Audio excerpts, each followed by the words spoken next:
ఈ రోజు మనం వాక్య ధ్యానం కొరకు యెషయా ప్రవక్త రాసిన ఆ గ్రంథము 40వ அத்தியாயము 31వ வாக்கியம் చదువుకుందాం. இன்றைக்கு நம்மளுடைய வசனத்தின் தியானத்திற்காக ஏசாயா தீர்க்கதரிசன புஸ்தகம் 40வது அதிகாரம் 31வது வசனத்தை வாசிப்போம். But they that wait upon the Lord shall renew their strength. They shall mount up with wings as eagles. They shall run and not be weary. They shall walk and not faint. తెలుగులో తమిళ్లో చదువుకునే వాళ్ళు చదవండి. கர்த்தருக்கு காத்திருக்கிறவர்களோ புது பலன் அடைந்து கழுகுகளைப் போல செட்டைகளை அடித்து எழும்புவார்கள். அவர்கள் ஓடினாலும் இளைப்படையார்கள், நடந்தாலும் சோர்ந்து போகார்கள். Thank you pastor. థాంక్యూ.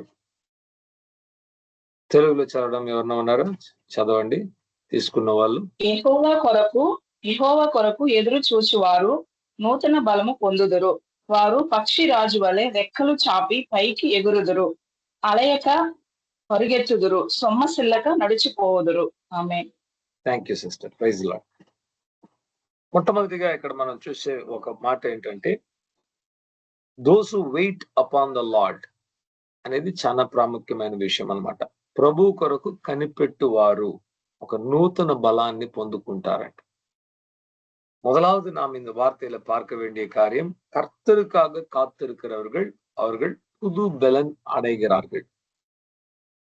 బలహీనత మన జీవితంలో వస్తున్నది, మనం ప్రార్థించుకోలేకున్నాము, వాక్యాన్ని చదువుకోలేకున్నామంటే మనం చేయాల్సిన మొట్టమొదటి పని யெகோவா కొరకు கனிపెட்டி చూడాలి.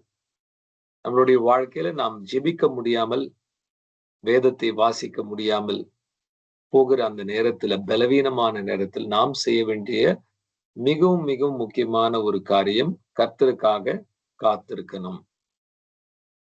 யெகోవా కొరకు కనిపెట్టుట అంత సులభమైన విషయం కాదు. మానవులైన మనకు వెంటనే జాబ్ వచ్చేయాలి అన్న ఒక మనస్తత్వం మనలో ఉందన్నమాట. கர்த்தருக்காக காத்திருப்பது அது எளிதான ஒரு விஷயம் கிடையாது. மனிதர்களுக்கு உடனே நமக்கு காரியங்கள் நடந்து விட வேண்டும் அப்படிதான் நாம் நினைக்கிறோம். దేవుని కొరకు కనిపెట్టుట అంటే దేవుని కొరకు ఎదురు చూడట. నా వైపు నా ప్రార్థనను నా దేవుడు విని నాకు జాబ్ అందిస్తాడు, నన్ను బలపరుస్తాడు అనేసి விசுவாசம்తో எதிர் చూచుట. கர்த்தருக்காக காத்திருப்பது என்றால், நான் ஜெபிக்கிற என்னுடைய ஜெபத்துக்கு ஆண்டவர் பதில் கொடுப்பார், அவருக்காக விசுவாசத்தோட அவர் ஒரு అద్భుతం செய்வார் என்று ఎదుర్పార్పదు. అలా ఎదురు చూస్తున్న వేళలో, అలా మనం కనిపెడుతున్న సమయంలో మన హృదయము కృంగిపోవడానికి ఎక్కువ ఆస్కారం ఉంది. దేవుని వైపు మన మనసును ఉంచుకోకుండా మరి పరిస్థితులను చూసిన ఎడల ఖచ్చితంగా మరలా పడిపోయే ఒక అనుభవం అనేది ఆత్మీయంగా కలుగుతుంది. கர்த்தருக்காக காத்திருக்கிற அந்த நேரத்துல ஆண்டவரை பார்க்கிறதை விட்டு சூழ்நிலைகளை பார்க்க ஆரம்பித்தால் నిశ్చయமாக ఆవికుర్యமாக நாம் విழுந்து పోவோం. మన కంటి ద్వారా చూసినది, మనం వింటున్నది, మనము అనుభవించే కార్యాలు అది నిజమై ఉండొచ్చు, కానీ వాటిని నమ్మినడల మనం ఏది చూస్తున్నాం, ఏది వింటున్నాము, వేటిని స్పర్శిస్తున్నాము అవే మన జీవితంలో జరుగుతుందే గాని దేవుని చిత్తం అనేది జరగదు. நம்மளுடைய கண்களால பார்க்கிற காரியம், காதால கேட்கிற காரியம், வாயால பேசுகிற காரியங்கள் அது உண்மையாக இருக்கலாம். ஆனால் அவைகளை நாம் பார்க்கும்போது நம்மளுடைய வாழ்க்கையில தேவ சித்தம் நிறைவேறாது. இந்த ఉలగத்தில் இருக்கிற కార్యங்கள் தான் நடக்கும். బైబిల్ గ్రంథం చాలా స్పష్టంగా చెప్తుంది, కనబడేవన్నీ అనిత్యమైనవంట. మన జీవితంలో జరుగుతున్న ప్రతి పరిస్థితి కూడా అనిత్యమైనది. వాటి మీద మన మనసును ఉంచినప్పుడు ఏం జరుగుతుందంటే, అనిత్యమైనవి మనల్ని ఏలుబడి చేయడానికి మొదలు పెడుతుంది. நம்மளுடைய வாழ்க்கையில நடக்கிறது எல்லாமே, வசனம் சொல்கிறது, காணப்படுகிறது யாவும் அனித்தியமானவைகள். அப்போ நம்மளுடைய வாழ்க்கையில் நடக்கிற சில சம்பவங்களை நம்ம பார்க்கும்போது அந்த அனித்தியமான காரியங்கள் நம்மளுடைய உள்ளத்தை ఆளுగై செய்ய ఆరంభిக்கிறது. దేవుడు నమ్ముకున్న ప్రతి దేవుని బిడ్డ మీరు నేను ఎలా నడుచుకోవాలంటే, హబక్కుకులో ప్రవక్త చెప్తున్నాడు, విశ్వాసము చేత నీతిమంతుడు బ్రతుకును. அபக்கூக் என்கிற தீர்க்கதரிசியை வைத்துக்கொண்டு ஆண்டவர் பேசுகிற காரியம், தேவனுடைய பிள்ளையாக இருக்கிற நீங்களும் நான் எப்படி வாழ வேண்டுமாம்? విశ్వాసத்தினாலே నీతిమాన్ పిழைపాన్ என்று சொல்லப்பட்டிருக்கிறது. ఇప్పుడు బాగా అర్థం చేసుకోండి. మనకున్న ధనము, సంపద, పని, కుటుంబము, మరి మన బలగాలు, మన జ్ఞానము, వాటి మీద ఆధారపడి మనం జీవించినట్లా మనం బ్రతుకుతామని బైబిల్ చెప్పడం లేదు. దానికి బదులుగా విశ్వాసం చేత ఒక నీతిమంతుడు తన జీవితాన్ని బ్రతుకుతాడే అని చెప్తుంది. விசுவாசமே புனாதி. நம்மளுடைய பணமோ, பலமோ, வேலையோ, குடும்பமோ, நம்மளுக்கு இருக்கிற அறிவும் ஞானமும் அது மேல நாம் ஆதாரப்பட்டு நம்மளுடைய வாழ்க்கையை வாழ வேண்டும் என்று வேத வசனத்தில் எங்கேயுமே சொல்லல. వేదం சொல்கிறது ஒரு నీతిమాన్ విశ్వాసத்தினாலே పిழைపాన్. ఎటువంటి విశ్వాసము? దేవుని మీద కలిగి ఉన్న విశ్వాసము. దేవుడు నన్ను చూస్తున్నాడు, దేవుడు నన్ను సృష్టించాడు, దేవుడు నన్ను ప్రేమిస్తున్నాడు, దేవుడు నన్ను నడిపిస్తాడు, దేవుడు నా కుటుంబంతో ఉంటాడు, నా జీవితంలో ఇంతవరకు ఎబినేషర్ గా ఉన్న దేవుడు ఇకను నడిపించుకుంటూ వెళ్తాడు, ఇమ్మానుయేల్ నాతో దేవుడు ఉంటాడు అనే నమ్మకంతో ఆ విశ్వాసం అనుదినము మన జీవితంలో కలిగినప్పుడు మనము ఎక్కడ కూడా పడిపోకుండా చక్కగా నడవడానికి దేవుడు కృప చూపిస్తాడు. எது மேல் விசுவாசம்? நம்மளுடைய ஆண்டவர் மேல் விசுவாசம். ஆண்டவர் என்னோடு கூட இருக்கிறார், என்னை காண்கிற தேவன், என்னை வழி நடத்துகிறவர் எபினேசர், அவர் இம்மானுவேல், என்னோடு கூட இருக்கிற தேவன், இம்மற்றும் நடத்தினவர், இனியும் நடத்துவார் என்கிற ஒரு విశ్వాసం. ప్రభు కొరకు కనిపెట్టినప్పుడు ఏం జరుగుతుందంటే దేవుడు మనల్ని రూపిస్తాడు. తన యొక్క రూపము మనలో, తన యొక్క స్వారూప్యాన్ని ఉంచడానికి మనము ఆయన కొరకు కనిపెట్టినప్పుడు మనలో ఒక నూతనమైన శక్తి, ప్రభు యొక్క శక్తి, పరిశుద్ధాత్మ యొక్క శక్తిని அனுகிரகிச்சதும் అనేది ஜరుగుతుంది. கர்த்தருக்காக நாம் காத்திருக்கும் போது தேவன் நம்மை உருவாக்குறார். அவருடைய சாயலில் நம்மை உருவாக்கி தன்னுடைய பரிசுத்த ஆவியினால் நிரப்புகிறார். అపొస్తలు కార్యము 2వ అధ్యాయంలో మనం చదువుకున్నప్పుడు అక్కడ వారు పెంతెకోస్తు దినమందు శిష్యులంతా కూడా 120 మంది వాళ్ళు దేవుని కొరకు కనిపెడుతూ ఉండగా పరిశుద్ధాత్మ శక్తిని నొందారు, బలాన్ని పొందుకున్నారు. ఒక నూతన శక్తిని పొందుకున్న వారుగా ప్రపంచాన్ని తలకిందులుగా చేసి పాడేశారు. பாருங்க, அப்போஸ்தலர் 2ஆம் அதிகாரத்துல அங்க இருக்கிற விசுவாசிகள் 120 பேர் சீஷர்கள் கூடி அவங்க ஜெபித்து தேவனுக்காக காத்திருக்கும் போது ஒரு புது பலன் அடைந்தார்கள். உலகத்தையே తలకీழாக அவர்கள் మాటివిட்டார்கள். ఎర్లో స్టీగన్ అనే ఒక దేవుని సేవకుడు, ఆయన వచ్చి జర్మనీ దేశానికి చెందిన ఒక వ్యక్తి. టెన్నిస్ ఆడుకునేవాడు. జర్మనీలో ఉన్నప్పుడు మంచి యవన కాలంలో గొప్ప స్థాయిలో టెన్నిస్ ప్లేయర్ గా కంట్రీ లెవెల్ వెళ్ళడానికి ప్రయత్నిస్తున్నాడు అనమాట. எர்லோ ஸ்டீகன் என்கிற ஒரு மனிதன் இருந்தார். அவர் ஜெர்மனி தேசத்துக்கு சேர்ந்தவர். அவர் நல்ல ஒரு டென்னிஸ் விளையாட்டு விளையாடுவார். வாலிப காலத்துல அவர் தேசத்தின் அளவுல போய் பெரிய இன்டர்நேஷனல் அளவுல அவர் இந்த ஸ்போர்ட்ஸ் விளையாடும்படியாக அவர் ఒప్పు கொடுத்திருந்தார். అటువంటి సందర్భంలో యేసుక్రీస్తు ఆయన దర్శించడం మాత్రం కాదు, తన జీవితాన్ని పూర్తిగా తలకిందలుగా మార్చేయడం, నువ్వు ఇవన్నీ కూడా వదిలేసి నా సేవ చేయాలనేసి ఒక పిలుపు ఇవ్వడం అనేది కూడా జరిగిందనమాట. ప్రతి ఒక్కరికి అలాగ జరగదు. దేవుడు కొందరికి అటువంటి గొప్ప ఒక పిలుపునిస్తాడు. ప్రతి దాన్ని వదిలిపెట్టి నా యొక్క సేవను నువ్వు చేయడానికి రా అనేసి అందరిని పిలవడు అనమాట. కొందరిని పిలుస్తాడు, కొందరు స్పందిస్తారు, కొందరు స్పందించరు. பாருங்க, எல்லோருக்கும் ஆண்டவர் அழைப்பை கொடுத்துட மாட்டார். என் ஊழியத்தை செய், எல்லாவற்றையும் விட்டு என்னுடைய ஊழியத்தை செய்து எல்லோருக்கும் சொல்ல மாட்டார். சிலர்கிட்ட தான் சொல்லுவார். அந்த சிலர்லயும் கொஞ்சம் பேர் செய்வாங்க, கொஞ்சம் பேர் செய்ய மாட்டாங்க. அவங்களுடைய சொந்த வேலையை செஞ்சுக்கிட்டு இருப்பாங்க. இந்த எர்லோ ஸ்டீகன் என்கிற மனிதனை கூட ஆண்டவர் கூப்பிட்டார். என்னுடைய ஊழியத்தை செய்ய நீங்க வரணும். ఆయన ఎంతగానో పోరాడి, చూడండి, ఒక ఆశ కలిగిన వ్యక్తి, భవిష్యత్తు మీద ఒక ఆశ, తన జీవితాన్ని చక్కబరుచుకోవాలని ఒక ఆశ ప్రతి ఒక్కరిలో ఉంటుందన్నమాట.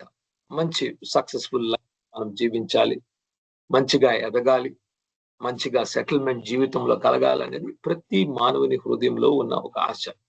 ஒவ்வொரு மனுஷனும் ஒவ்வொரு நபருக்குள்ள இருக்கிற ஒரு ஒரு விருப்பம் என்னவென்றால், நான் நன்றாக வளர வேண்டும், நன்றாக சம்பாதிக்க வேண்டும், என்னுடைய కుటుంబంతోడు నా நல்ல సెటిల్మెంట్ ఆగను என்று சொல்லி ఒవ్వొరుతరు యోసిப்பாங்க. ఎవరు కూడా నేను వచ్చి అసలు ఏం లేకుండా ఉండాలనేసి ఆలోచించారనమాట. అటువంటి ఒక వ్యక్తిని వచ్చి యేసుక్రీస్తు నువ్వు నా సేవ చేయడానికి రా అని పిలిచినప్పుడు వాళ్ళకు అంత ఇష్టం ఉండేది కాదు. అలాగే ఎర్లో స్టీగన్ అనే వ్యక్తిని కూడా దేవుడు పిలిచినప్పుడు ఆయనకు అంతగా నచ్చలేదన్నమాట. அப்படி ஒரு ஆசை இருக்கிற ஒரு மனிதனை ஆண்டவர் பார்த்து என்னுடைய ஊழியத்தை செய்யவா என்று கூப்பிட்ட உடனே அவங்க சந்தோஷத்தோடு வரப்போகிறது கிடையாது. ஒரு దుఃఖం வந்துவிடும். அப்படிதான் ఎర్లో స్టీగనుக்கும் ஒரு దుఃఖం வந்தது. అనేక నాళ్ళుగా దేవునితో పోరాడాడు. దేవుని పిలుపుతో పోరాడాడు. నేను రాను ప్రభువా, నేను కావాలంటే సంపాదించి డబ్బులు ఇస్తాను మస్తుగా, మీ సేవను ఉపయోగించుకోండి, ఎవరో సేవ చేయని నేను ఎందుకు చేయాలి అనుకున్నాడంట. அவர் அநேக மாதங்களாக தேவனோட போராடினார். ஆண்டவரே நான் செய்ய மாட்டேன், நான் சம்பாதித்து உங்களுடைய ஊழியத்துக்கு வேணா పణం అనుపుறேன் என்று சொன்னார்.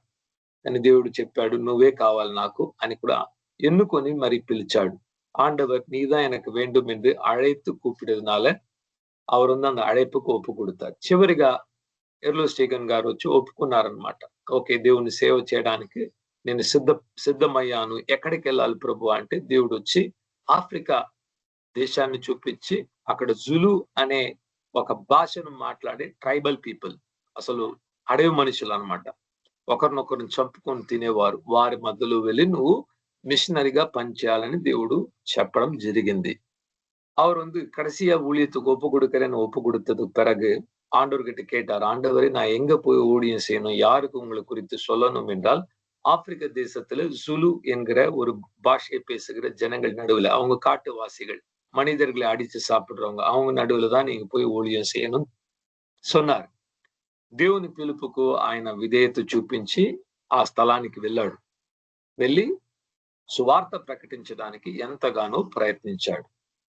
இவரும் அந்த தேவ அழைப்பின்படி அந்த சுலு மக்களுடைய தேசத்துக்கு போய் அவங்களுக்கு சுவிசேஷம் சொல்லும்படியாக எவ்வளவு ముయற்சிகளை செய்தார்.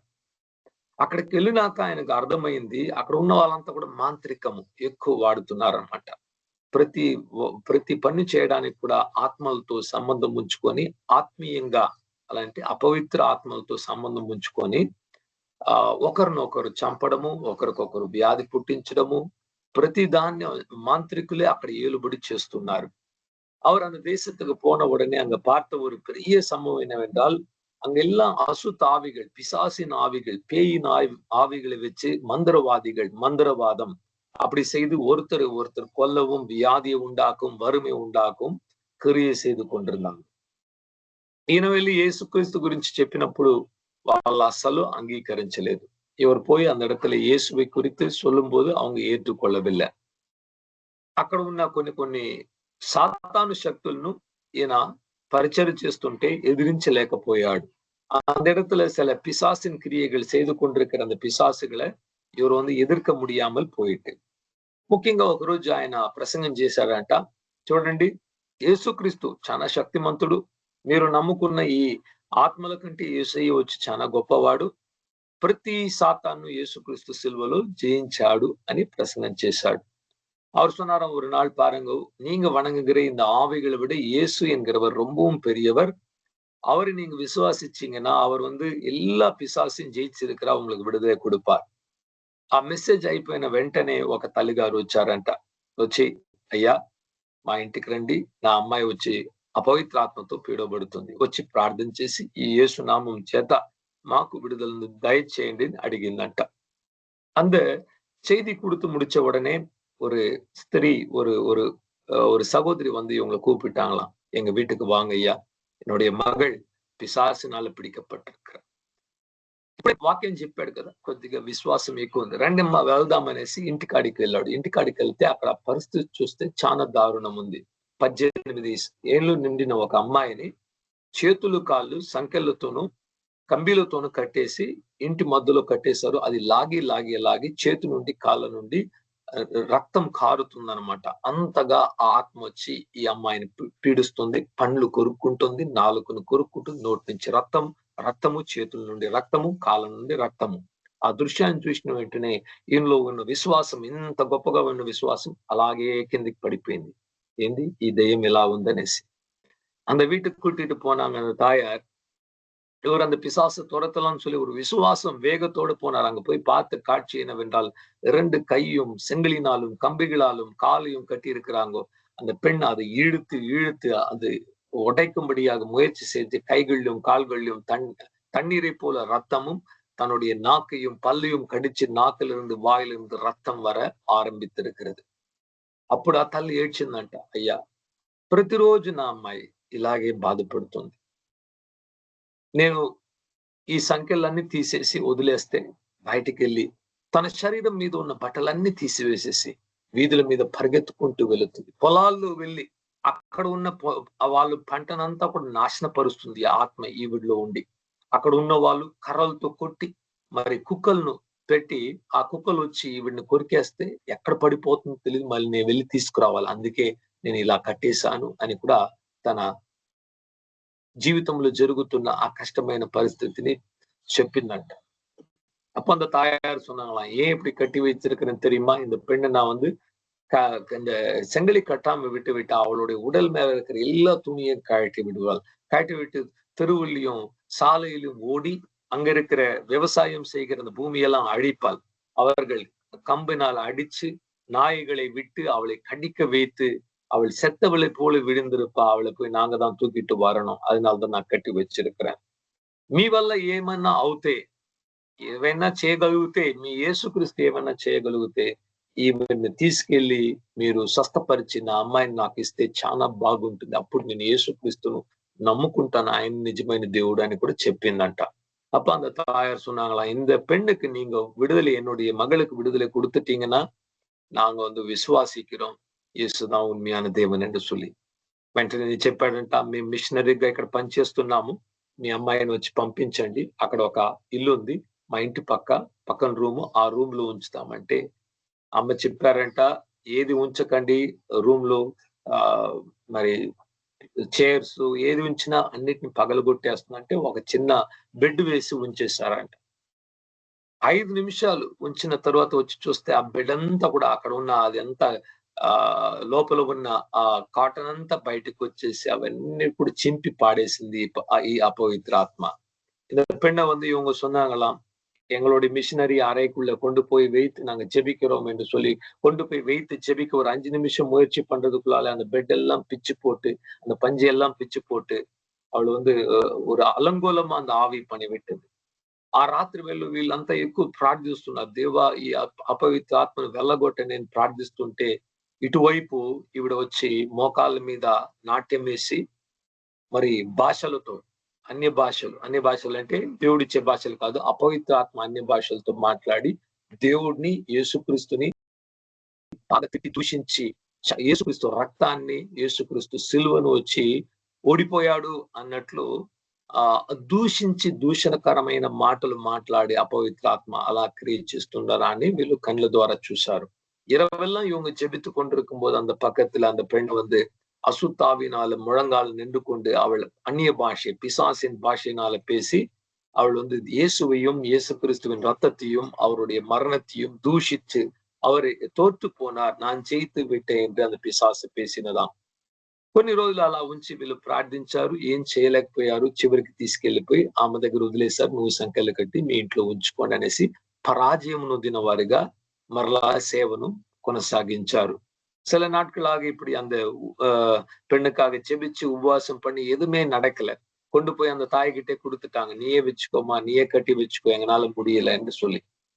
ఆ తర్వాత ఒక రోజు ఈయన ప్రసంగం చేశాడంట. ఏం ప్రసంగం చేశాడు, యేసుక్రీస్తు అద్భుతాలు చేసే దేవుడు, గుడ్డోడిని స్వస్థపరిచాడు, బర్తలిమియు అనే ఒక వ్యక్తిని స్వస్థపరిచాడు అని ప్రసంగించగానే ప్రసంగం అయిన వెంటనే ఒక యవనస్తులు చెప్పాడంట, పాస్టర్ గారు మీరు చెప్పారు బర్తలిమియును దేవుడు స్వస్థపరిచాడు, మా నాన్న కూడా గుడ్డోడు, యేసుక్రీస్తు ఇప్పుడు స్వస్థపరుస్తాడు, తీసుకొస్తాను అని చెప్పగానే ఈయన హృదయంలో రైలు బండి పరిగెత్తడం మొదలు పెట్టిందంట. அந்த ஒரு நாள் இந்த போதகர் என்ன செஞ்சார், இயேசு வந்து குருடானவர்களை சுகப்படுத்துகிறார் என்று சொன்னாராம். சொன்ன உடனே அந்த செய்தியை கேட்டுட்டு ஒரு வாலிபன் ஓடி வந்தானாம் அந்த காட்டுவாசிகள் இருந்து. அவன் சொன்னா, என்னுடைய அப்பாவுக்கும் கண்ணு தெரியல, நீங்க ஜெபிச்சா இயேசு நல்லா பண்ணிட்டா நான் நம்பிடுறேன் என்று கொண்டு வந்தானா. ఇవరుకుள்ள ஒரு భయం வந்து విட்டது. ఎంతగానో తెలిసిన విశ్వాసాన్ని ఉపయోగించి ప్రార్థించాడు, సాతాను గద్దించాడు, వెళ్ళిపో అని చెప్పాడు, కానీ కళ్ళు తెరవబడలేదు. எவ்வளவு பிரயத்னம் பண்ணி ஜெபிச்சு போராடி அந்த பிசாசை வெளியில போ என்று சொன்னாலும் அந்த கண் திறக்கப்படவில்லை. అలా మరలా పరాజయము చూశాడు. ఒక విరక్తి పుట్టింది మనసులో. மறுபடியும் ஒரு தோல்வி வரும்போது அவருடைய உள்ளத்துல ஒரு ஒரு ஒரு ஒரு పురకణిக்கப்பட்ட ஒரு అనుభవం, ஒரு కసపాన ஒரு అనుభవం ఆరంభించదు. 8 సంవత్సరాలుగా ఇలాగా సేవ చేస్తుంటే ఒక ఆత్మ కూడా రక్షణ పొందలేదు, ఒక అద్భుతం కూడా జరగలేదు. 8 வருஷமாக இப்படி சுலு மக்கள் நடுவில் அவர் ஊழியம் செய்யும் போது ஒரு ஆத்மாவும் ரட்சிக்கப்படல, ஒருத்தரும் సుఖముం అడయల, ఒరుతరుடைய வாழ்க்கையும் మారల. చివరిగా ఒక రోజు అనుకున్నాడంట, నా జీవితాన్ని నేను పాడు చేసుకున్నాను. నేను జర్మనీలో ఉండి నా జీవితం చక్కగా ఉండేది, బాగా సంపాదించుకునేవాడు, నాకని కుటుంబం ఉండేది, కానీ ఇక్కడ వచ్చి ఎక్కువ కష్టపడుతున్నాను, దేవుడైతే అసలు ఏం చేయడం లేదనేసి వెళ్ళిపోదామని అందరిని పిలిచాడంట. అక్కడ కొందరు క్రైస్తవులు ఉంటే వారిని పిలిచి, ఇదిగో అండి, ఇదే లాస్ట్ ఫేర్వెల్ మెసేజ్ ఇస్తాను, నేను వెళ్ళిపోతున్నాను, నేను మా దేశానికి వెళ్ళిపోతున్నాను, మీరందరూ రండి ఒకరోజు ప్రార్థన చేసుకుంటామంటే అందరూ వచ్చి ప్రార్థన చేస్తుంటే అలాగా వాళ్ళు దేవుని కొరకు కనిపెట్టి ప్రార్థించడం మొదలు పెట్టారు. கடைசியா ஒரு நாள் அவர் சொன்னாரா, நான் 8 வருஷமா ஊழியம் செஞ்சுட்டேன், ஒரு பிரயோஜனமும் இல்லை, நான் என்னுடைய சொந்த தேசத்துக்கே திரும்பி போக விருப்பப்படுகிறேன் என்று சொல்லி அங்க இருக்கிற சில கிறிஸ்தவர்களை கூப்பிட்டு அவங்களுடைய சபையில கடைசியா ஒரு ஜெபத்தை வச்சு ஒரு பிரசங்கம் பண்ணிட்டு உங்களுக்கு டாட்டா காட்டிட்டு போகலாம் என்று நினைத்திருக்கிறேன் என்று கூப்பிட்ட உடனே அவங்க எல்லாம் வந்தாங்க. அப்படி அவங்க కాத்திருந்து జెబిక ఆరంభితాం. ప్రార్థించగా కనిపెట్టడం మొదలు పెట్టారు. దేవుడు ఏం చెప్పగోరుకుంటున్నాడు, దేవుడు ఏం చేయాలనుకుంటున్నాడు, దేవుని చిత్తం ఏంటి అనేసి అందరూ కూడా ఏకీభవించి దేవుని కొరకు కనిపెట్టి ప్రార్థించడం మొదలు పెట్టారు. ఎదురు చూస్తూ ప్రార్థించడం మొదలు పెట్టారు. అలా ప్రార్థిస్తుంటే అక్కడ ఆ గుంపులో ఉన్న ఒక అబ్బాయి, 12 ఏళ్ల అబ్బాయి లేచి నిలబడి పరిశుద్ధాత్మ చేత నింపబడి பிரவச்சிடம் முதல் போயிட்டாடட்டா. அந்த கூட்டத்துல அவங்க ஜெபித்து கொண்டு காத்திருந்து ஜெபிக்கும் போது 12 வயது நிறைந்த ஒரு சிறுவன் எழுந்து நின்று தேவனுடைய ஆவினால் நிரப்பப்பட்டு தீர்க்க தரிசனம் உரைக்க ఆరంభితాను. ఏం ప్రవచించాడు? ఎందుకు నువ్వు వెళ్ళిపోతున్నావు, ఎందుకు నువ్వు పారిపోతున్నావు, నేను పిలిచింది నేనే కదా దేవుడిని, నీతో ఉన్నాను తెలియదా అనేసి ప్రవచించడం మొదలు పెట్టాడు. ஏன் நீ இந்த இடத்தை விட்டு ஓடுகிறாய், நான் தானே உன்னை అழைத்த దేవన్ என்று తీర్క దర్శనం சொன்னாనా.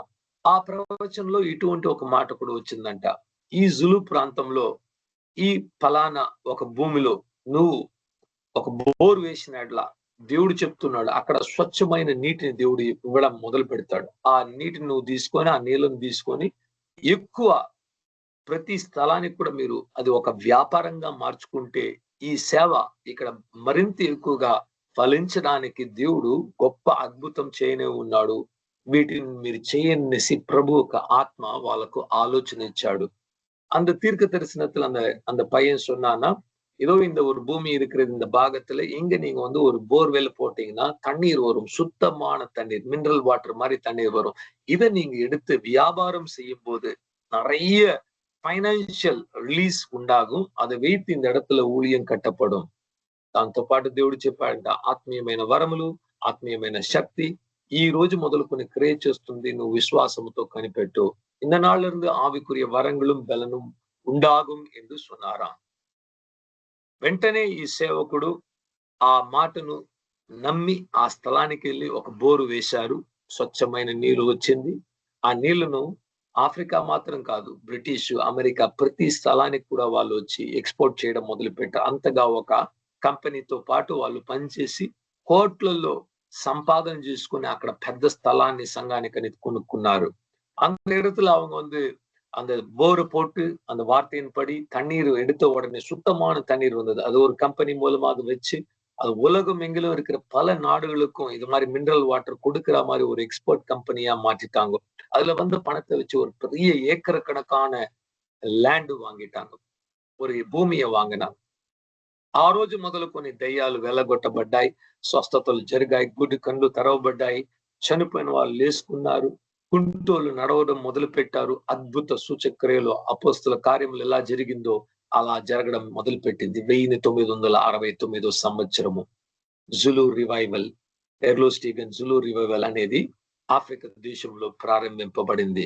1969 ஆண்டு இந்த ஆப்பிரிக்க தேசத்துல ஜுலு ரிவைவல் என்கிற ஒரு எழுப்புதல் ஆரம்பித்து விட்டது. ఆ ఉజ్జీవము ప్రారంభించగా వేలల్లో ప్రజలు రావడం మొదలు పెట్టారు. దేవుడు ఇక్కడ ఉన్నాడు అని చూడ్డానికి, ఆ స్థలం చూడ్డానికి వచ్చారు. அந்த எழுப்புதல் வந்த உடனே அந்த இடத்தை பார்க்கும்படியாக அநேகர் வந்தார்கள். பாபములు జీవించిన వారి యొక్క జీవితాలు మారిపోయాయి. பாவத்தில் வாழ்ந்தவங்களுடைய பாவங்கள் மறைக்கப்பட்டு பாவங்கள் போய் அவங்க మారివిట్టాము. మరి డ్రగ్స్ కు బానిసలైన వారు వాటి నుంచి వదిలిపెట్టి ఆరాధన చేసుకునే వారిగా మారిపోయారు. போதைப் பொருளுக்கு அடிமைத்தனத்துல இருந்தவங்க எல்லாம் அந்த போதைப் பொருளை விட்டு அவங்க కర్తருக்கு ఊழிయం చేయ ఆరంభిస్తాం. కొన్ని సంవత్సరాలు వెళ్ళింది. అలా ఉద్యోగం ఎక్కువ జరుగుతూ ఉంటే వాళ్ళు ఒక స్కూల్ నిర్మాణం చేసుకున్నారు.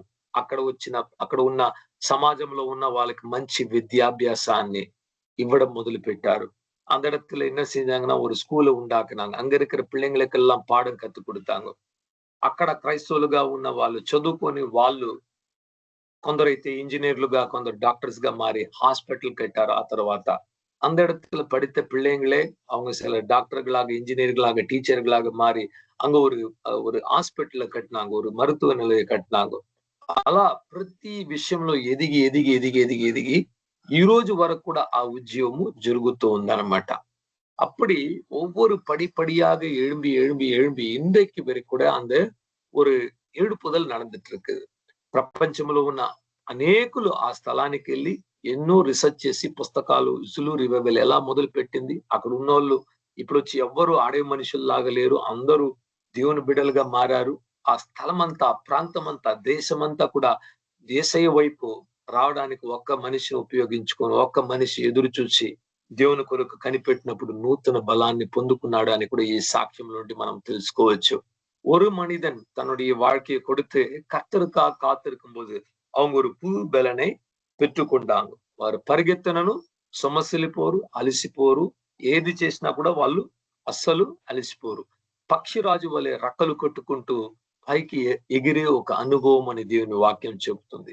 ஆண்டவருடைய வசனம் சொல்லுகிறது, அவர்கள் சோர்ந்து போவதில்லை, ஓடினாலும் களைத்து போவதில்லை, அவர்கள் வேலை செய்தாலும். ஆனால் சிறகுகளை அடித்து, அவர்கள் செட்டைகளை அடித்து பறக்கிற, உயர்கிற ஒரு கழுகை போல இருப்பார்கள் என்று சொல்லப்படுகிறது. ఎందుకు ఈ సాక్ష్యం చెప్పానంటే, ఆయన దేవుని కొరకు 8 సంవత్సరాలు పైగా కనిపెట్టి దేవుని నడిపింపులో వెళ్ళి, పరాజయంలో వెళ్ళిపోయి, విరక్తిలో వెళ్ళిపోయి, అసలు నా జీవితాన్ని పాడు చేసుకున్నానేమో అని అనుకున్న అనుమానంలో వెళ్ళిపోయిన తరువాత చివరిగా దేవుడు ఏం చేశారంటే ఆయన పైకి లేవనెత్తాడు. பாருங்க, 8 வருஷமாக அவர் ஊழியம் செய்து ஒரு பயனையும் பார்க்காதப்போ அவர் நினைத்திருக்கலாம், என்னுடைய வாழ்க்கையை நான் நஷ்டப்படுத்திக்கிட்டேன், இயேசு என்கிறவர் பின்னாடி நான் என்னுடைய எதிர்காலத்தை நான் நாசமாக்கிக்கிட்டேன், நான் தோல்வி அடைஞ்சிட்டேன் என்று நினைக்கும் போது ஆண்டவர் அவரை தூக்கி எடுக்க మறுபடியும் ஒரு పుதுపిக்கிற ஒரு అనుభూతికుள்ள கொண்டு పోనారు. సొమ్మసిల్లిపోయిన ఎర్లోస్టీగన్ దేవుడు ఏం చేశారంటే ఒక నూతన శక్తితో ఆ రోజు నింపాడు. சோர்ந்து போயிருந்த அந்த எர்லோஸ்டீகன் என்கிற அந்த நபரை యేసువానவர் మறுபடியும் எழுப்பினார். ఈరోజు ఆయన వచ్చి పలు దేశాల్లో ఉన్న వాళ్ళు పిలిచి మరి మాట్లాడుతున్నారు, ఎలా జరిగింది, ఏం జరిగింది అనేసి మాట్లాడి అవి యూట్యూబ్స్ లో ఉన్నాయి, మీరు చూడొచ్చు. ఆయన సాక్ష్యం, అనుభవ సాక్ష్యం జర్మనీ దేశంలో, అమెరికా దేశంలో అంతా కూడా పిలిచి మరి స్టడీ చేస్తున్నారు అనమాట. ఏం చేశారు, అసలు ఎలా వచ్చింది ఉద్యోగం, ఇన్ని సంవత్సరాలతో కూడా ఎలా కొనసాగుతుందంటే వారి సాక్ష్యాన్ని ఎక్కువ పంచుకుంటున్నారు. అక్కడ వచ్చి ప్రతి ఒక్కరు దేవుని సేవకు అప్పగించుకొని ప్రతిరోజు వాళ్ళ సంఘంలో కూడుకొని ప్రార్థిస్తారంట. పొద్దున సాయంత్రము రోజు ప్రార్థనలు ఉంటాయి, రోజు ఆరాధనలు ఉంటాయి. ఆ వేళ్ల కొలది ప్రజలు పనులు చేసిన తర్వాత వచ్చి ప్రార్థన చేసి సువార్తను ప్రకటిస్తున్నారన్నమాట. సంఘము చాలా బలపడింది. ఇప్పటికీ ఆ సంఘము వచ్చి ఏం చేస్తుందంటే ఆ స్థలమునంతా కూడా కదిలిస్తుంది అనమాట, వణికిస్తుంది. మాంత్రికులు మారిపోయారు. మరి అటువంటి వాళ్ళకు పడి మరి దేవుని దగ్గరకు వచ్చేసి యేసే నిజమైన దేవుడు అని ఒప్పుకోవడం కూడా జరిగింది. அந்த இடத்துல நீங்க பாத்தீங்கன்னா இவரை இன்றைக்கு கொண்டு போய் உலகம் எங்கிலும் அவருடைய சாட்சியை கேட்கிறாங்க, பேட்டி எடுக்கிறாங்க. எப்படி செஞ்சீங்க, எப்படி இந்த எழுப்புதல் வந்தது, ஏன் காரணம், எப்படி இந்த எழுப்புதல் நிலைத்து நிற்கிறது என்றால் அவர் சொன்னார், எங்களுடைய ஜனங்கள் ஜெபிக்க கற்றுக்கொண்டாங்க. காலையிலும் மாலையிலும் சபைக்கு வந்து துதிக்கிறாங்க, ஜெபிக்கிறாங்க.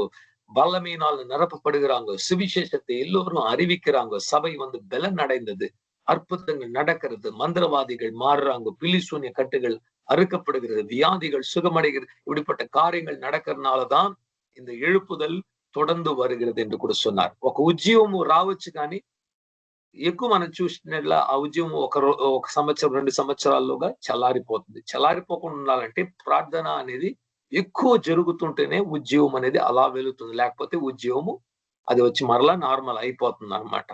ஒரு ஒரு எழுப்புதல் வருது என்றால் அந்த எழுப்புதலை காத்துக்கொள்ளணும் என்றால் அதுக்கு அதிகமான ஜெபம் கூட்ட வேண்டும். எல்லோரும் ஜெபிக்கணும். எல்லோரும் அந்த எழுப்புதலுக்காக அவங்க வந்து குறி வைத்து ஜெபிக்கும் போதுதான் அந்த எழுப்புதல் தொடர்ந்து நடக்கும், ఇలావిట్టాల్ நடக்காது. చివరిగా వాళ్ళ సంఘంలో వాళ్ళ జీవితంలో జరిగిన ఒక సంఘటన చెప్పడానికి ఆశపడుతున్నాను. ఆయన ఇంటర్వ్యూలో చెప్పుకున్న కార్యము கடைசி அவருடைய ஒரு பேட்டியில சொன்ன காரியத்தை நான் வந்து உங்களுக்கு பகிர்ந்து கொள்கிறேன். ఒకరోజు వాళ్ళ సంఘంలో ఆరాధన ఉంచుకున్నారు. సాయంత్రం వేళ స్వస్థత కూడికలు ఉంచుకున్నారు. ஒரு மாலை நேரத்துல அவங்களுடைய சபையில வந்து ஒரு சுகமளிக்கும் ஆராதனை வைத்திருந்தாங்க. అక్కడ ఉన్న ప్రతి రోగులుగా ఉన్న వారంతా కూడా ఆ సంఘానికి రావడానికి ప్రయత్నిస్తున్నారు. 10 మంది గుడ్డోళ్ళు వచ్చారంట. 10 మంది వచ్చి వాళ్ళు గుడ్డితనము పుట్టిన నుంచి వాళ్ళు చూడలేరు. అటువంటి వారు వస్తూ ఉంటే బస్సులు ఎక్కగా 9 మందే ఎక్కారు. ఒక ఆవిడేమో మిగిలిపోయింది. ఆవిడ వల్ల ఎక్కడం కుదరలేదు.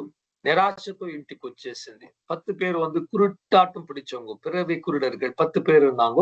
9 பேர் பஸ் ஏறிட்டாங்க. ஒருத்தரால ஒரு பெண்மணினால ஏற முடியல, அவங்க வீட்டுல இருந்துட்டாங்க. వీళ్ళు ఈ ఆరాధనలో కలుసుకున్నారు. ఆరాధన అయిపోయింది, ప్రసంగం అయిపోయింది, అసలు ఏం కాలేదు వాళ్ళకు. இந்த 9 பேர் குருடா வந்தவங்களுக்கு ஜெபம் முடிந்தது, ఆరాధన முடிந்தது, ప్రసంగం முடிந்தது, ஒன்றும் நடக்கல. చివరిగా అందరికి ఎవరెవరు అనారోగ్యంతో ఉన్నారు వారికి వరకు ప్రార్థన చేద్దాము అని చెప్పినప్పుడు వీళ్ళు కూడా ప్రార్థించుకోవాలనేసి ఆ గదిలోకి, ఒక ప్రార్థనా గది ఉండేదంటే అక్కడ గదిలోకి ప్రార్థించుకోవాలని వెళ్ళడం మొదలు పెట్టారు. యేసుక్రీస్తే వచ్చి వాళ్ళని ముట్టి స్వస్థపరిచేశారు. ఎవరు ప్రార్థన చేయలేదు.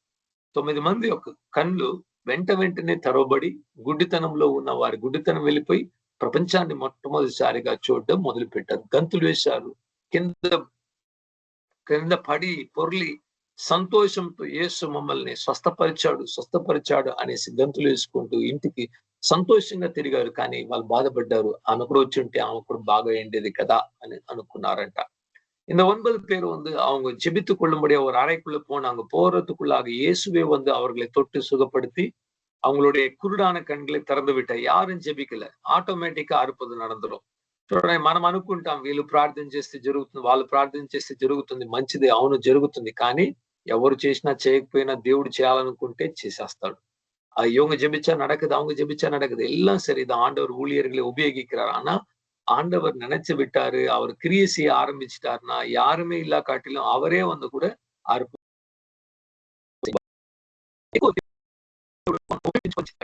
ఉపయోగించుకొని ఒక సేవకుడిని ఉపయోగించుకొని చేస్తాడు.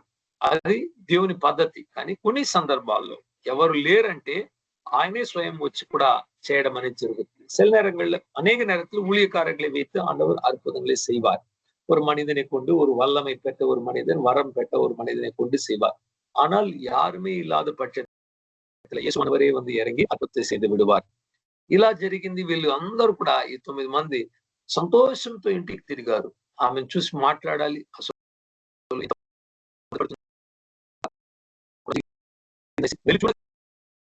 ఆమె సంతోషంగా పని చేస్తుందంట. నా కళ్ళు కూడా తెరవబడింది అంటుందంట. ఎలా తెరవబడింది, ఎప్పుడంటే అదే సమయం 11 గంటలు రాత్రి.